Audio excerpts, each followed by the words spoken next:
The fine arrived on a Tuesday morning in December, tucked into my mailbox between a credit card offer and a coupon booklet, and it made my blood pressure spike faster than my morning coffee ever could.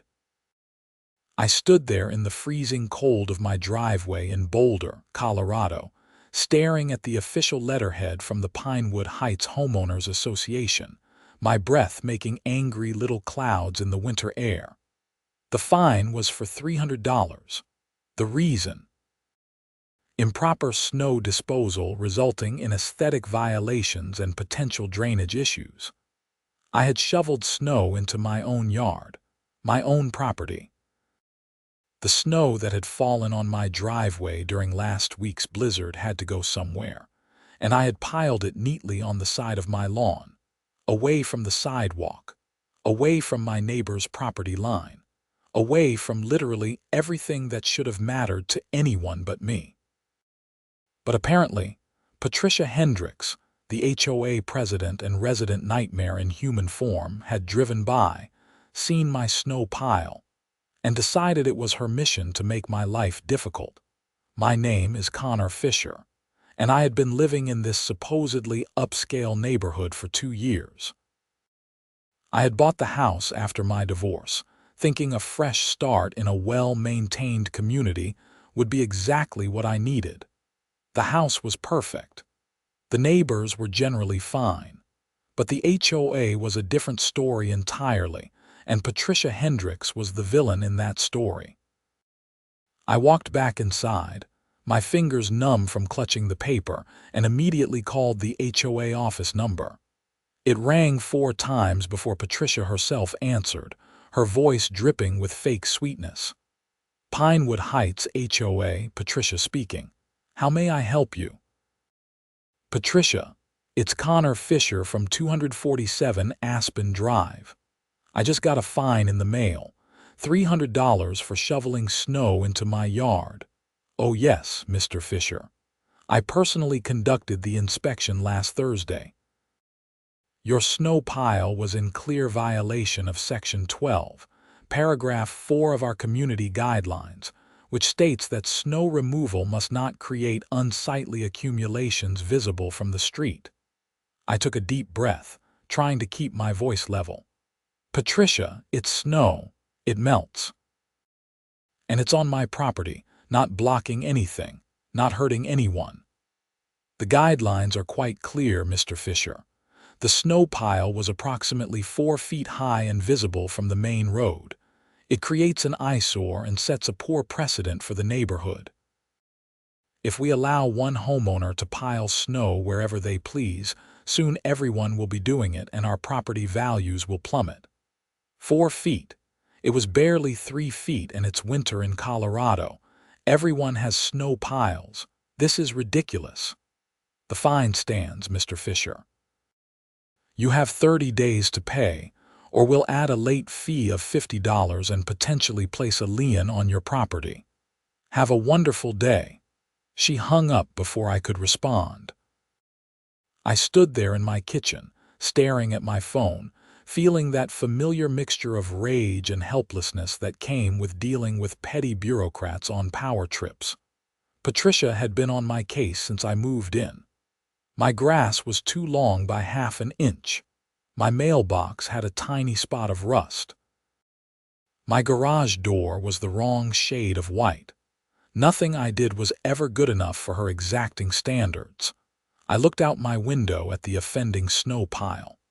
It had already melted down to maybe 2 feet, and within a week, it would probably be gone entirely. The idea of paying $300 for this was absurd. But what really got me thinking was the location of Patricia's own residence.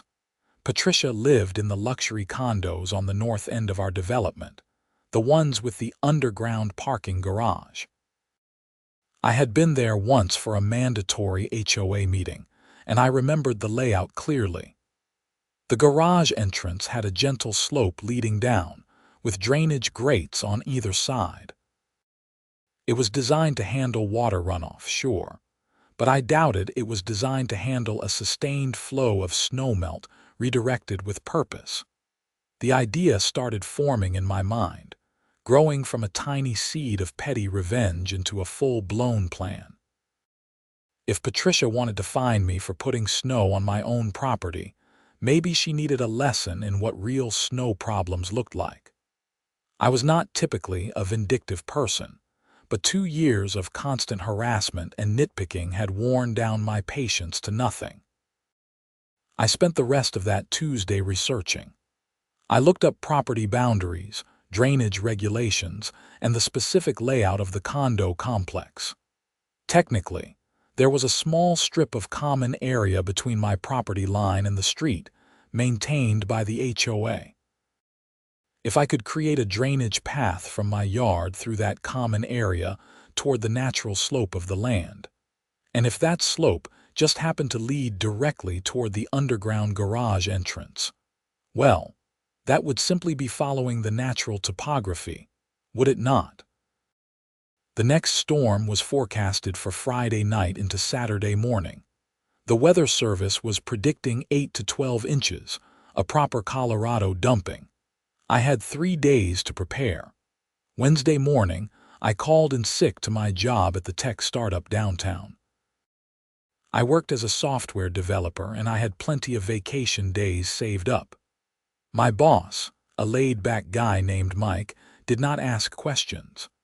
I drove to Home Depot and bought supplies: a snow shovel, a small portable snow blower that I could maneuver easily, some wooden planks, and a large tarp. The cashier gave me a knowing look when I checked out. "Storm coming," she asked. "You know it. Just want to be prepared." Back at home, I studied the terrain more carefully. My house was on a slight elevation compared to the condo complex. The natural drainage already flowed in that direction, but it was minimal and dispersed across a wide area. What I needed to do was concentrate that flow and give it a clear, unobstructed path. I paced the distance from my property line to the garage entrance, approximately 200 yards with a steady downward slope. Thursday, I put the next phase into motion.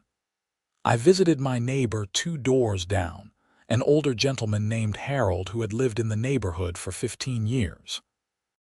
Harold hated the HOA as much as I did, maybe more. They had fined him repeatedly for his garden gnome collection, claiming they were non-conforming decorative elements. "Harold, you got a minute?" I asked, finding him in his garage organizing tools. "Connor, sure thing. What's on your mind?" I explained my situation and my plan. Harold listened, his weathered face breaking into a wide grin. "Son, that's the most beautiful thing I've heard all year. Patricia fined me $500 last month because one of my gnomes was supposedly too close to the sidewalk. How can I help?" "I just need you to not mention seeing anything unusual this weekend. And maybe if anyone asks, you could say you saw the snow naturally melting toward the street." "I did not see a damn thing, and that's a fact I will swear to," Harold said, shaking my hand firmly. "Give her hell, Connor." Thursday afternoon, I did a test run. I took my garden hose and ran water from my front yard toward the street, watching the flow pattern. The water naturally wanted to pool in certain areas, but with some minor adjustments, I could guide it exactly where I needed it to go. I used the wooden planks to create subtle barriers and channels, covering them with dead leaves and making them look like natural landscape features. Anyone driving by would not notice anything unusual, but the water knew where to go. That evening, I drafted an email to Patricia, keeping it professional but firm. I stated that I contested the fine and requested a formal hearing before the HOA board. This was within my rights according to the community bylaws. A hearing would take at least 2 weeks to schedule, which would buy me time for my plan to unfold. I sent the email and got an automated response that my request had been received. Friday arrived with gray skies and dropping temperatures. The storm was tracking perfectly. I went through my normal workday on autopilot, responding to emails and fixing bugs in code while my mind was elsewhere. At 5 in the evening, the first snowflakes started falling, light and tentative. By 7, it was coming down steady. By 9, we were in full blizzard mode. I stayed up late, watching the snow accumulate through my window. The forecast had been accurate. This was going to be a big one. I went to bed around midnight with snow already 8 inches deep and still falling hard. Saturday morning, I woke to a transformed world. Everything was white and pristine, that perfect untouched snow that made Colorado winters magical. According to my measurements, we had gotten about 11 inches overnight, and light flurries were still coming down. It was perfect. I ate a quick breakfast, bundled up in my warmest winter gear, and headed outside. The temperature was right at 32 degrees, which meant the snow would start melting as soon as the sun came out. The forecast showed sunny skies by afternoon with temperatures climbing into the 40s by Sunday. Ideal conditions. I started with my driveway, clearing it properly and piling the snow exactly where it needed to go. I worked methodically, creating a massive pile on the side of my yard closest to the street. But this time, I was strategic. The pile was positioned at the highest point of my property, right where I had set up my drainage channels. As this melted, it would flow exactly where I wanted. But that was not enough. This needed to be bigger. I spent the next 2 hours going beyond my property. I cleared the sidewalk in front of my house, adding that snow to the pile. I cleared Harold's sidewalk too, and he came out to add his driveway snow to my collection. We were building a monument to absurdity, a snow pile that now stood nearly 6 feet tall and stretched 15 feet long. It was glorious and ridiculous and absolutely guaranteed to melt into a significant water flow. "That's a work of art," Harold said, leaning on his shovel and admiring our creation. "Just following the HOA guidelines," I said with a grin. "They said I could not put snow in my yard. They never said anything about creating a concentrated snow reserve with optimal melt drainage." By early afternoon, the sun broke through the clouds, brilliant and warm. The temperature climbed quickly, and I could already see water beginning to trickle from the base of our snow mountain. The channels I had created worked perfectly, guiding the water into a clear stream that flowed toward the street, following the natural slope toward the condo complex. I decided to speed things along. I brought out the garden hose and began spraying the snow pile with water, accelerating the melting process. The stream grew from a trickle to a steady flow, carving a path through the remaining street snow and following my carefully prepared route. It was beautiful to watch, this river of snowmelt finding its way downhill like water always does, patient and inevitable. By late afternoon, I decided to take a walk. Just a casual stroll through the neighborhood to see how everyone was handling the storm cleanup. My route just happened to take me past the condo complex. The underground garage entrance was located at the back of the main building, a wide ramp descending about 15 feet below ground level. Normally, there were drainage grates on either side that handled minor water accumulation. But those grates were designed for rain and typical snowmelt, not for a concentrated flow being fed by a 6-foot snow pile and a garden hose from 200 yards away. When I arrived, the water was already pooling at the top of the ramp. The grates were doing their best, but they were overwhelmed. Water was flowing down the ramp in 2 steady streams, disappearing into the garage below. I walked casually past, just another neighbor out enjoying the winter afternoon, and I allowed myself a small smile. I returned home and kept the hose running until evening, then switched to a timer system that would turn it on and off throughout the night, ensuring a steady melt rate. The temperature was supposed to stay above freezing, which meant continuous melting for at least the next 36 hours. Sunday morning, I woke to my phone ringing.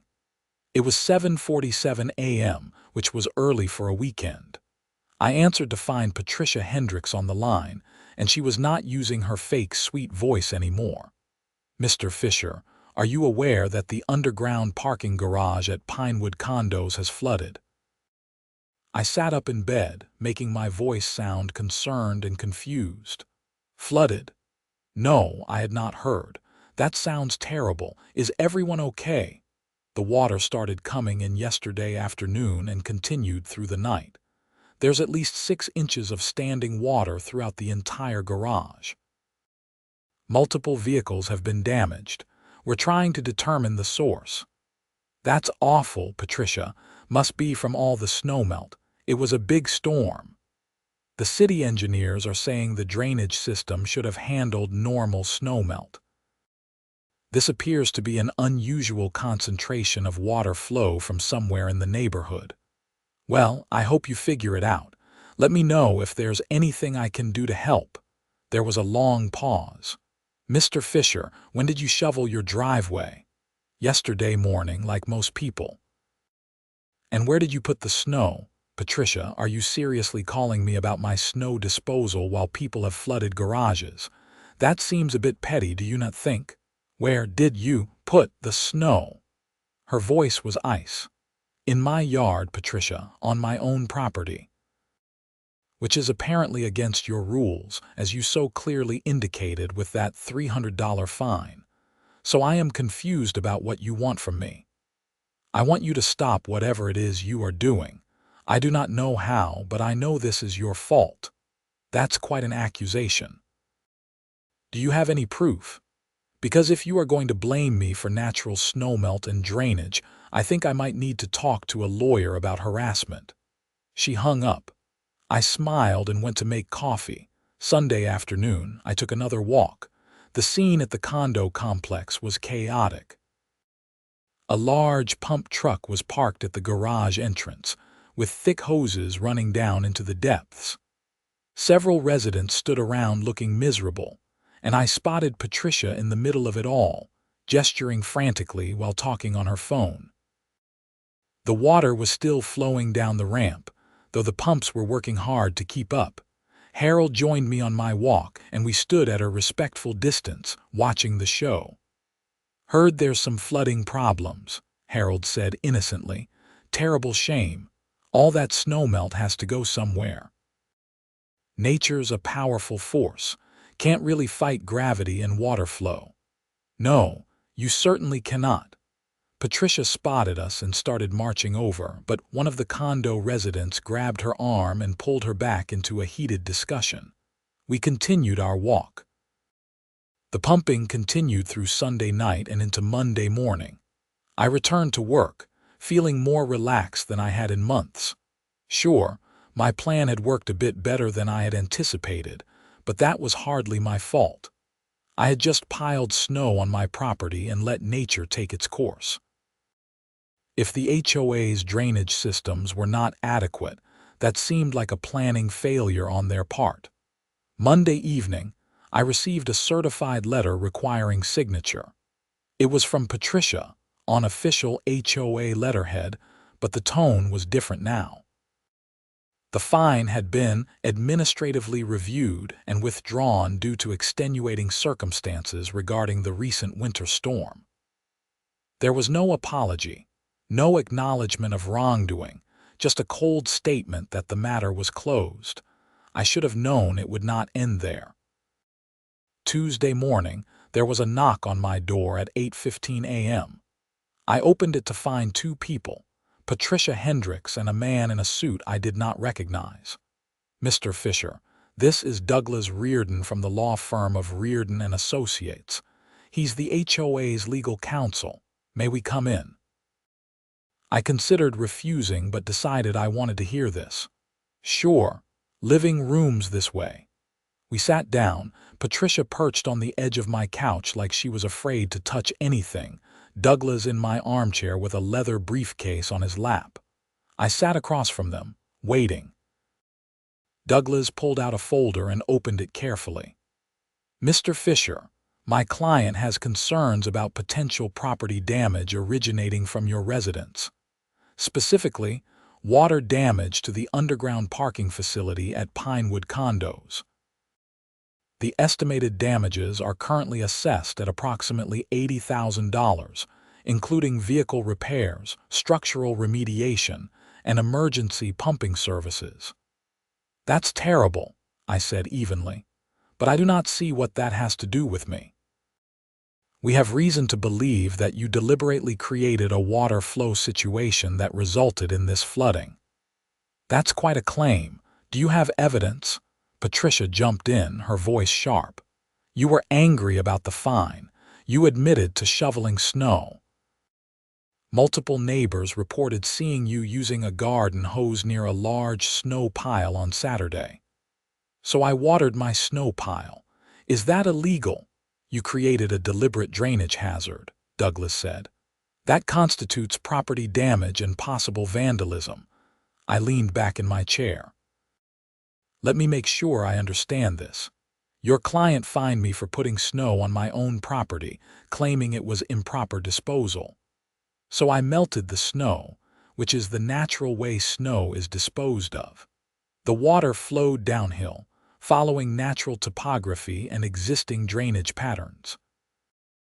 And now you are claiming I am responsible for damage caused by inadequate drainage systems in the HOA's own facilities.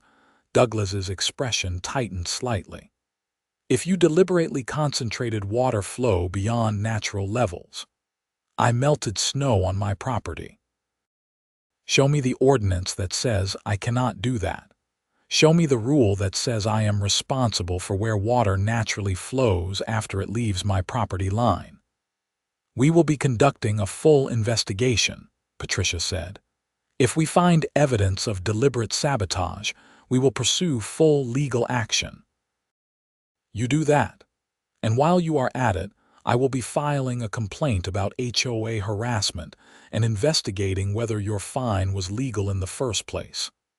I have been documenting every interaction we have had, Patricia, every petty fine, every ridiculous complaint.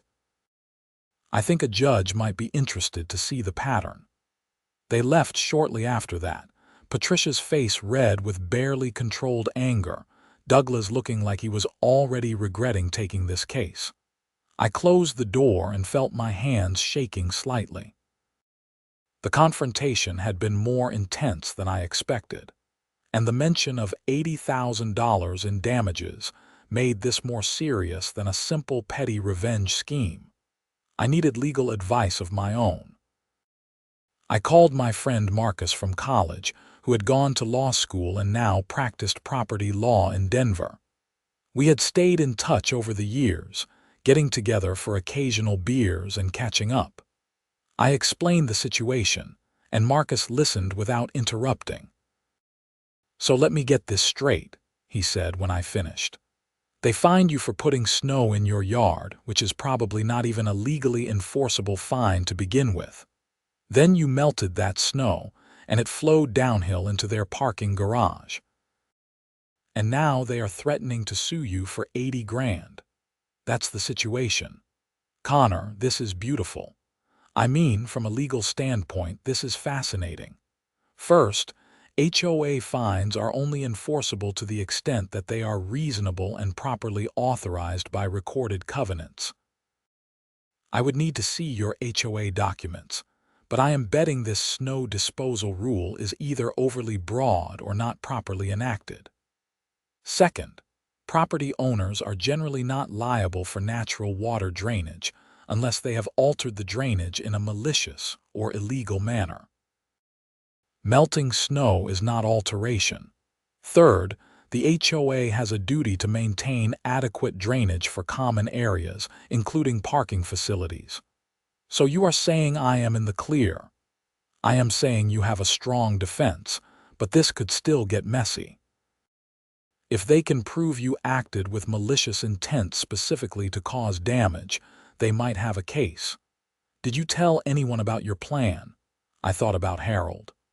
I mentioned to a neighbor that I was frustrated with the HOA, but nothing specific about causing damage. Keep it that way. Do not talk to Patricia or any HOA representatives without me present. I am going to draft a response letter establishing your position and requesting all documentation regarding the fine and the flooding incident. This is probably going to end up in arbitration or small claims court, depending on how hard they want to push. What's this going to cost me, Marcus? For you, buy me dinner and we will call it even. I hate abusive HOAs, and this sounds like a slam-dunk defense. Plus, I have been looking for a good case to establish some precedent on HOA overreach. This might be it. I felt relieved having Marcus on my side. We spent another 30 minutes going over details, and he promised to have a letter drafted by end of day Wednesday. The rest of the week was tense. I kept expecting another visit or another letter, but nothing came. The snow continued melting, and the weather warmed into the mid-40s. My snow pile was gone by Thursday, leaving just a wet patch of grass that would be green again by spring. The condo complex had finished pumping out the garage, and I saw industrial fans being carried down the ramp, presumably to dry everything out. Friday afternoon, Marcus called me. Got some interesting news. I sent the letter to the HOA's attorney, and I also did some digging into the Pinewood Heights HOA structure and finances. Connor, your HOA has some problems. What kind of problems? Money problems. Big ones. They have been running a deficit for 3 years, mostly because Patricia pushed through some expensive common area renovations that were not properly budgeted. The reserve fund is nearly depleted. This flooding is probably going to cost them way more than they have available, which means they are desperate to blame someone else and recover the costs through insurance or lawsuit. So this is not really about me. They just need a scapegoat. Exactly. Which makes them dangerous because desperate people make bad decisions. But it also gives us leverage. I am going to request a full HOA board meeting to discuss your original fine and the flooding situation. We are going to put this all on the record. The meeting was scheduled for the following Wednesday evening at the community clubhouse. Marcus advised me to say as little as possible and let him do the talking. I agreed, though part of me wanted to confront Patricia directly. Wednesday arrived cold and clear. I dressed in business casual, trying to look respectable and reasonable.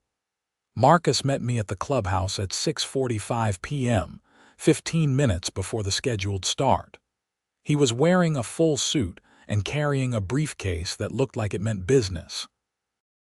The clubhouse was a modest building near the community pool, with a main room set up with folding chairs and a long table at the front for the board members. About 20 residents were already there. Apparently word had spread about the drama. Harold gave me a supportive nod from the third row. Patricia entered at 6:58 p.m., flanked by the other 4 board members. 2 middle-aged men I barely knew named Robert and James, and 2 women named Margaret and Susan. They all looked uncomfortable except Patricia, who had her game face on, all business and no warmth. Patricia called the meeting to order at 7 exactly. She went through the normal routine of reading minutes from the last meeting and discussing upcoming community events. Then she got to the main agenda item. We have a special matter to address this evening concerning a fine issued to Mr. Connor Fischer of 247 Aspen Drive, and subsequent property damage to the Pinewood condo's underground parking facility. Mr. Fischer has requested a hearing to contest the fine, and his legal representative has raised questions about the flooding incident. Mr. Reardon, would you like to present the HOA's position? Douglas Reardon stood up, looking every bit the professional attorney. Thank you, Madam President. The HOA issued a fine to Mr. Fischer on December 10th for violation of community guidelines regarding snow disposal. The fine was properly noticed and consistent with established procedures. Subsequently, on December 14th and 15th, the Pinewood condo's parking garage experienced severe flooding. Investigation has determined that the flooding resulted from concentrated water flow originating from the direction of Mr. Fischer's property. The HOA is prepared to demonstrate that Mr. Fischer deliberately created this water flow in retaliation for the fine, resulting in approximately $83,000 in damages. Marcus stood up smoothly. Marcus Webb, representing Mr. Fischer, I would like to address several points. First, regarding the original fine. I have reviewed the Pinewood Heights HOA covenants and bylaws, and I cannot find any properly recorded provision that specifically prohibits homeowners from placing snow on their own property. The section cited by Mrs. Hendricks refers to unsightly accumulations, which is subjectively vague and likely unenforceable. Second, regarding the flooding. Mr. Fischer did indeed shovel snow from his driveway and place it on his own property, which is a standard and accepted practice for snow removal. The subsequent melting of that snow and its natural drainage downhill is not and cannot be the responsibility of an individual property owner. The HOA has a duty to maintain adequate drainage for common areas. If their systems were overwhelmed by normal snowmelt, that indicates an infrastructure failure, not homeowner negligence. Patricia's face was getting red. It was not normal snowmelt. He deliberately melted the snow and created a concentrated flow. Mrs. Hendricks, Marcus said calmly, do you have evidence that Mr. Fischer did anything other than allow snow to melt naturally? Is there an ordinance against helping snow melt on one's own property? Multiple neighbors saw him using a hose. Watering his own property is certainly within his rights, but I would like to address a larger issue here. Marcus opened his briefcase and pulled out a document. I have obtained public records regarding the Pinewood Heights HOA finances. According to these records, the HOA has been running significant deficits and has a depleted reserve fund. Is it true that the HOA currently has less than $20,000 in reserves? Robert, one of the board members, shifted uncomfortably. Our finances are not the subject of this meeting. They are absolutely relevant, Marcus continued, because it appears that the HOA issued a questionable fine to my client, and when he objected, they attempted to blame him for infrastructure failures in order to avoid taking financial responsibility for inadequate drainage systems.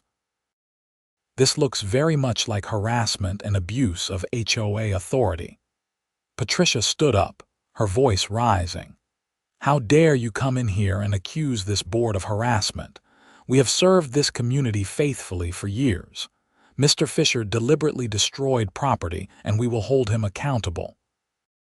Then I suggest you file a lawsuit, Marcus said calmly, because my client will not be paying the fine, and he certainly will not be paying for drainage system failures. And if you do sue, we will countersue for harassment, abuse of process, and possibly seek damages for emotional distress. We will also request a full audit of HOA finances and management practices. I suspect that once we start pulling that thread, we will find some very interesting patterns. The room had gone completely silent. The other board members were staring at Patricia, who looked like she was about to explode. Finally, James, one of the other board members, spoke up. Patricia, can we take a recess? I think the board needs to discuss this privately. Patricia looked like she wanted to refuse, but she was outnumbered. Fine, 15-minute recess. The board members filed out into a side room. Marcus and I stayed seated, and several residents came over to express support. About time someone stood up to her, one woman said quietly. "She has been out of control for years." Harold clapped me on the shoulder. "You are doing the whole neighborhood a service, son." The 15 minutes stretched to 30, then 45. Finally, the board members returned and they all looked stressed. Patricia's face was carefully neutral now, all emotion locked down. "After discussion," Patricia said formally, "the board has decided to withdraw the fine against Mr. Fischer and to table any discussion of the flooding incident pending further investigation. This meeting is adjourned." She stood up and walked out immediately, not making eye contact with anyone. The other board members looked relieved, and a couple of them actually approached Marcus to thank him for bringing up the financial issues. "We had not realized how bad the budget situation was," Susan said quietly. "Patricia has been handling most of the financial management, and she keeps telling us everything is fine. I think we need to do that audit." Marcus handed her his card. "If the board wants an independent review, I can recommend some people. And if you are concerned about potential mismanagement, you might want to involve an accountant sooner rather than later." We left the clubhouse feeling victorious. The fine was withdrawn, the flood blame was dropped, and the HOA's financial problems were now out in the open. I thought that would be the end of it. I was wrong. 2 weeks later, in early January, I got a call from Susan, the board member who had seemed sympathetic. She asked if we could meet for coffee, saying it was important and confidential. I agreed, bringing Marcus along just to be safe. We met at a Starbucks in downtown Boulder. Susan looked nervous, glancing around like she was worried about being seen. Once we had our drinks and were seated in a corner booth, she pulled out a folder. "I need to show you something," she said quietly. "After the meeting, I started looking into the HOA finances like you suggested. I am an accountant, so I know what to look for. What I found is bad. Really bad." She opened the folder and showed us spreadsheets and bank statements. Marcus and I leaned in, trying to make sense of the numbers. "Patricia has been embezzling from the HOA for at least 2 years, Susan said. "She has been writing checks to fake vendors for services that were never performed, then depositing those checks into a separate account she controls. I have traced at least $200,000 in fraudulent payments." I felt my stomach drop. $200,000. How did nobody notice? She controls the bookkeeping and presents simplified reports to the board. We trusted her. We should not have, but we did. And here is where it connects to you. The reason she was so desperate to fine residents and to blame you for the flooding was that she needed money coming in to cover the missing funds. The reserve fund was supposed to have $300,000. It actually has about $18,000. She has been cooking the books and hoping nobody would audit. Marcus was taking notes, his expression serious. "Susan, this is criminal fraud. You need to report this to the police." "I know, but I wanted to talk to you first because this impacts Connor. If Patricia realizes we are onto her, she might do something desperate, and she already has it out for him." "What do you mean, desperate?" I asked. "I mean she has been talking about you constantly, blaming you for everything. She told Margaret that you are trying to destroy the HOA and that someone needs to stop you. It is not rational. I think she is having some kind of breakdown, and I am worried about what she might do." Marcus and I exchanged looks. This had escalated way beyond snow piles and petty revenge. "Susan, you need to report this immediately," Marcus said. "Today. Go to the Boulder Police Department and bring all this documentation. Request to speak with their financial crimes unit, and you should probably consult your own attorney about potential board liability." "What about Connor? Should he be worried?" "I will make sure he is okay, but the most important thing is to get this on record with police before Patricia has a chance to destroy evidence or make things worse." Susan nodded, gathering up her papers with shaking hands. "I feel sick. I have been on this board for 5 years and I had no idea. How could I have been so blind?" "She was good at hiding it," Marcus said gently. "But you are doing the right thing now. That's what matters." Susan left to go directly to the police station. Marcus and I stayed at the coffee shop trying to process what we had just learned. "This is insane," I said. "I just wanted to get back at her for a stupid fine. I never meant for any of this." "Connor, listen to me. You did not cause this. Patricia created this situation herself through fraud and embezzlement. What you did was stand up to an abusive HOA president, which prompted people to look closer at what she was doing. You actually helped expose a serious crime. You think she will really do something dangerous? Honestly, I do not know. People in desperate situations can be unpredictable.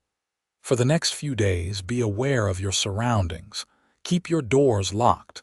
Maybe install a camera doorbell if you do not have one already. And if Patricia contacts you directly, do not engage. Call me immediately." I followed his advice. That evening, I installed a Ring doorbell camera and made sure all my locks were secure. I told my boss I might need to work from home for a few days due to a personal situation. He was understanding. The next morning, Thursday, I saw police cars at the clubhouse. By afternoon, the neighborhood was buzzing with rumors. By evening, the local news had picked it up. HOA president arrested for embezzlement. Patricia Hendricks had been arrested at her condo and charged with multiple counts of theft, fraud, and embezzlement. The news report said she had stolen over $200,000 from the Pinewood Heights HOA over a 3-year period. She was being held on $50,000 bail. My phone started ringing with calls from neighbors. Some thanked me for standing up to her. Others wanted to know the full story. Harold came over with a bottle of whiskey and we sat in my living room watching the news coverage. "Never thought it would go this far," Harold said, shaking his head. "I knew she was a pain in the rear, but actual stealing, that is something else." "I just wanted to mess with her about the snow," I said. "This got way out of control." "No, son. This was already out of control. You just shined a light on it. There is a difference." The legal process moved faster than I expected. Patricia's attorney tried to get the charges reduced, but the evidence was overwhelming. The district attorney was pushing for maximum penalties, calling it a breach of trust against the community. In late February, Patricia pleaded guilty to avoid trial. She was sentenced to 3 years in prison and ordered to pay full restitution of $217,000, which she clearly did not have. The HOA had to take out a loan to cover the missing reserve funds and began the process of suing Patricia's insurance and trying to recover assets. The monthly dues increased temporarily to pay for the loan, but most residents accepted it as necessary given the circumstances. A new board was elected in March, with Susan as the reluctant president. One of her first acts was to hire an independent management company and implement proper financial controls and oversight. She also led an effort to revise the HOA covenants and remove overly restrictive and vague provisions, including the one about snow disposal. "We are going back to basics," Susan told me when I ran into her at the grocery store. The HOA should maintain common areas and enforce reasonable standards, not micromanage everyone's lives. Patricia turned this into her personal fiefdom, and we are done with that approach. The flooding damage to the parking garage was eventually covered by insurance after a lengthy investigation determined that the drainage system had indeed been inadequate for the building's needs. The HOA made improvements to the drainage system as part of the repairs, which ironically ended up solving a problem that had been slowly developing for years. As for me, I became something of a neighborhood legend. People called me the guy who took down the HOA president with a snow pile. It was not exactly how it happened, but I let the story stand. Harold told everyone at the coffee shop that I was a hero, which was embarrassing but also kind of nice. Marcus refused to take any payment for his legal work, though I bought him many dinners and beers over the following months. He was happy just to have been part of taking down an abusive HOA, which apparently was a goal of his ever since his own parents had been harassed by an HOA in their retirement community. The story even made national news briefly, picked up by some websites that specialized in HOA horror stories. I got interview requests from podcasts and YouTube channels, but I turned them all down. I had never wanted attention. I just wanted to live in my house without being harassed about snow piles and mailbox rust. By the time spring arrived, the neighborhood felt different, lighter somehow. People were friendlier, more relaxed. The constant tension of wondering what Patricia would find to complain about was gone. Gardens got a bit more creative. Holiday decorations stayed up a few days longer. Harold added 2 more gnomes to his collection, and nobody said a word. I was working from home one afternoon in late April when my doorbell rang.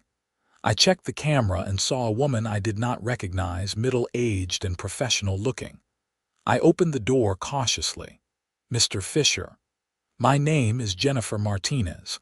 I am a reporter with the Denver Post. I am doing a feature story on HOA reform and accountability, and I would love to talk to you about your experience if you have time." I almost said no automatically, but something made me pause. Maybe it would be good for people to hear this story. Maybe it would help someone else dealing with an abusive HOA. "Okay," I said.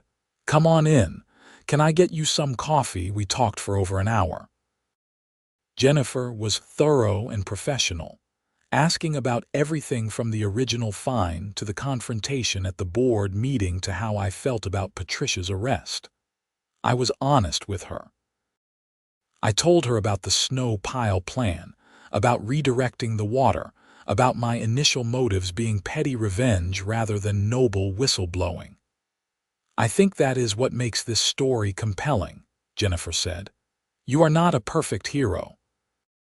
You were just a frustrated homeowner who pushed back in a creative way, and it ended up exposing something much bigger. That is real.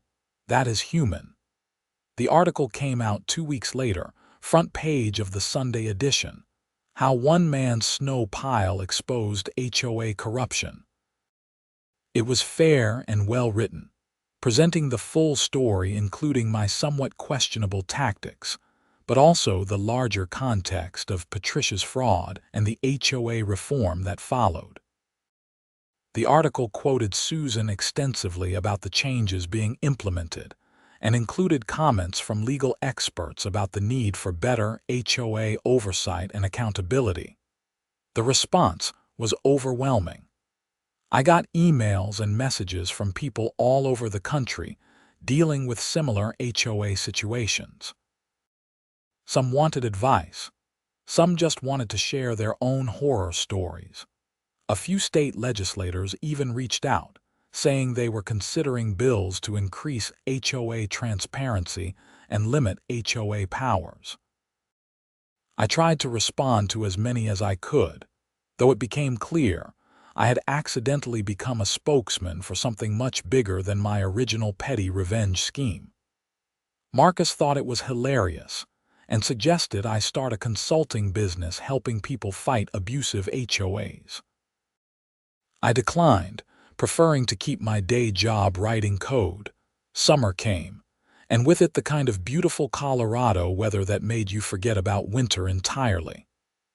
My yard looked great, green and healthy, with no trace of the infamous snow pile. I had taken up gardening, planting tomatoes and peppers and herbs in raised beds. The HOA had no rules against vegetable gardens, especially now with Susan in charge and the bylaws being revised. I was out watering my plants one evening in July when Harold walked over, moving slower than usual. He was 73 and had been having some health issues, though he never complained. "Looking good, Connor. Those tomatoes are coming in nice." "Thanks, Harold. Want some basil? I have more than I can use." "Do not mind if I do. Hey, I wanted to thank you again for everything that happened. I know it got complicated, but you did a good thing.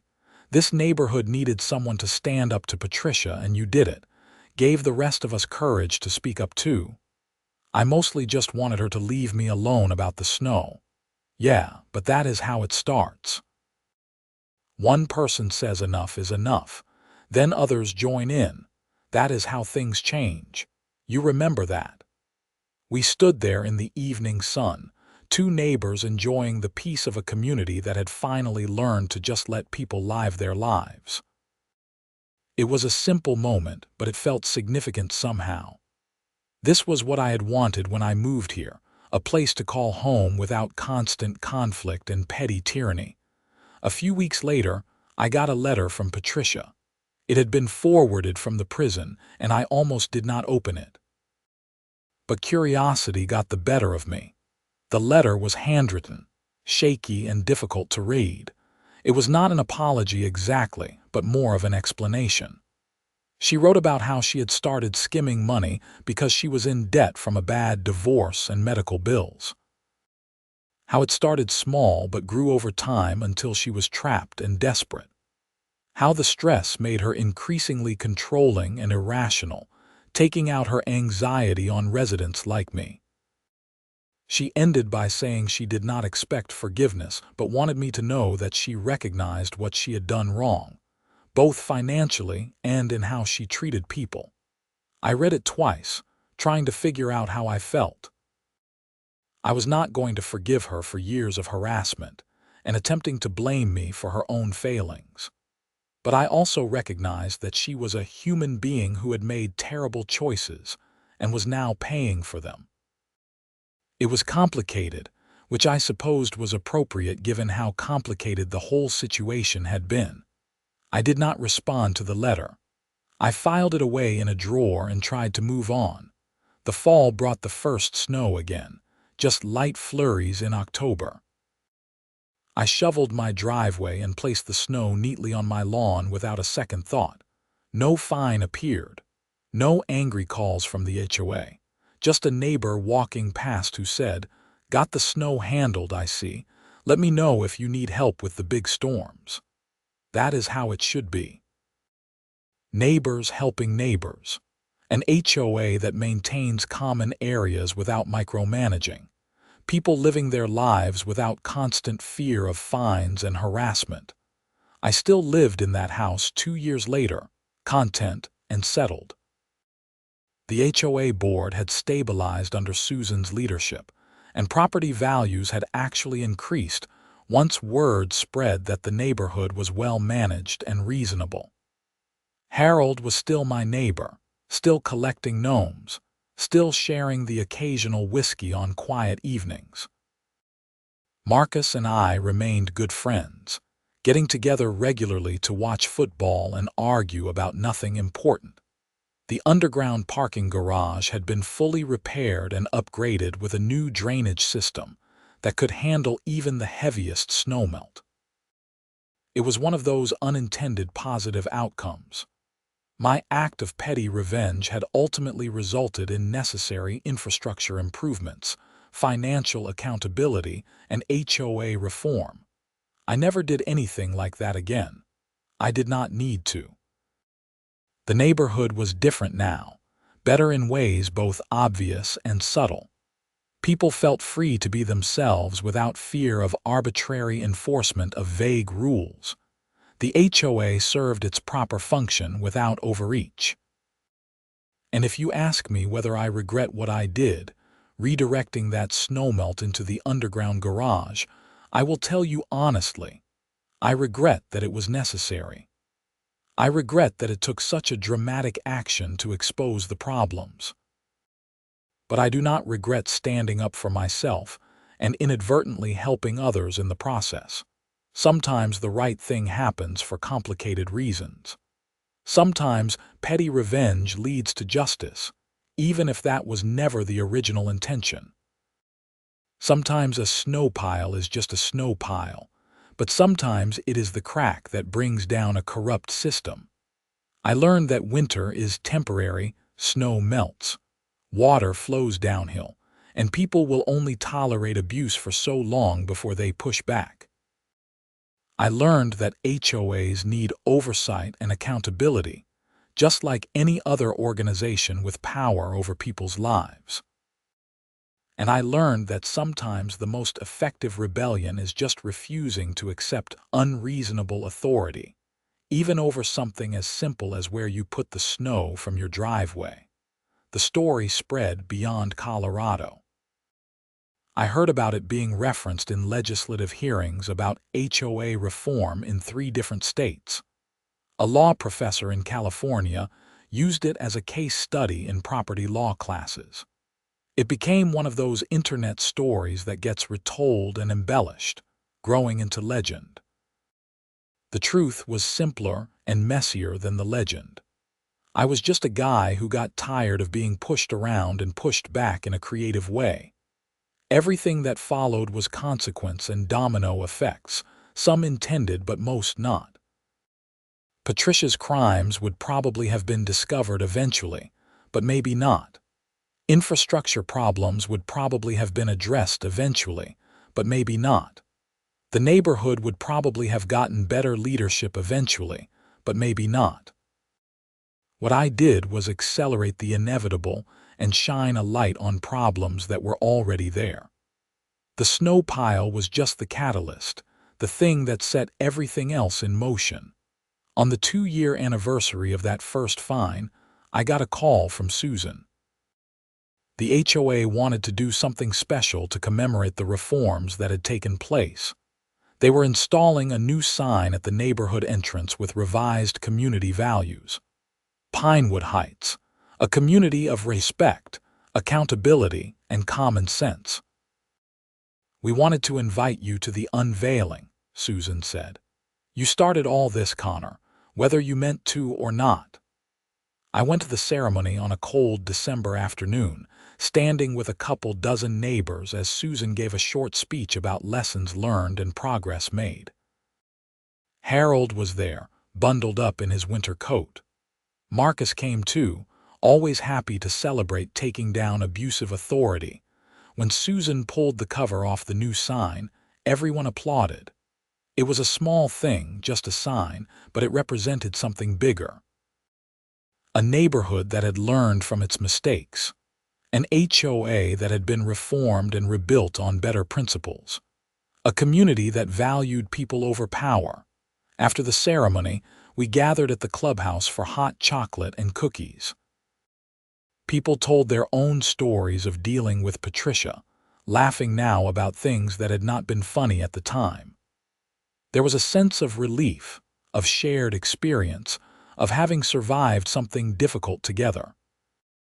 I stood off to the side, watching people talk and laugh, and felt Harold's hand on my shoulder.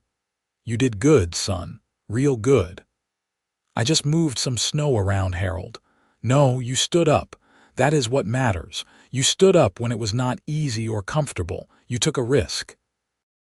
And look what happened. This whole place is better for it." Maybe he was right. I had certainly not set out to be anyone's hero or to reform an HOA or to expose embezzlement. I had just wanted to make a point about a ridiculous fine, but sometimes that is enough. Sometimes small acts of resistance matter more than we know. I drove home that evening as snow started falling again, watching the flakes drift down in the headlights. My house was warm and welcoming, decorated for the holidays with lights that were probably slightly out of HOA compliance, but that nobody would ever complain about. This was home now, truly home, in a way it had not been before. The snow would pile up overnight, and tomorrow I would shovel it wherever I wanted.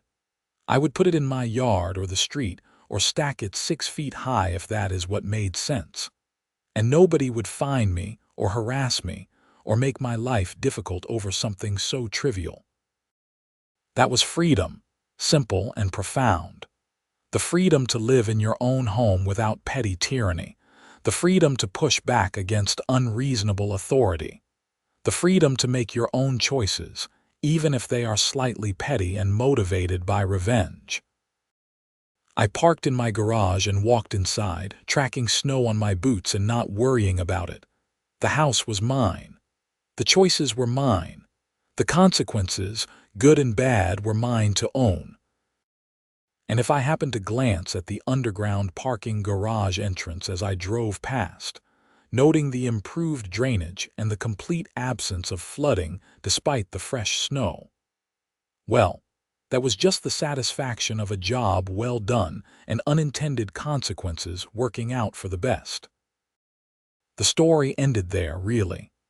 Everything else was just epilogue. Patricia served her time and moved to another state after release, last I heard. Susan continued as HOA president, doing a good job and eventually retiring to travel with her husband. Harold passed away 3 years later, peacefully in his sleep, and I gave a eulogy at his funeral about friendship and standing up for what is right. I still live in that house. I still shovel my snow. And every time winter comes around and the first flakes start falling, I remember that December when I decided I had had enough of being pushed around by petty authority. It was just snow. But sometimes snow is never just snow. Sometimes it is the catalyst for change, the tipping point, the last straw that makes someone decide to stand up and say no. I said no with a snow pile and a garden hose, and it changed everything. Not because I was particularly brave or clever, but because I was willing to push back when it mattered. That is a lesson worth remembering, even as the years pass and the details fade into neighborhood legend. Stand up. Push back. Do not accept unreasonable authority. And remember that water flows downhill, consequences cascade, and sometimes the smallest acts of resistance matter the most. That is my story. That is what happened when the HOA fined me for shoveling snow into my yard. I redirected it into their underground garage, and everything that followed was justice, consequence, and proof that ordinary people can make a difference when they refuse to be bullied. The end was peaceful. The neighborhood was better. The lesson was learned. And the snow continued to fall every winter, melting in the spring, following gravity and the path of least resistance downhill, just as it always had and always would.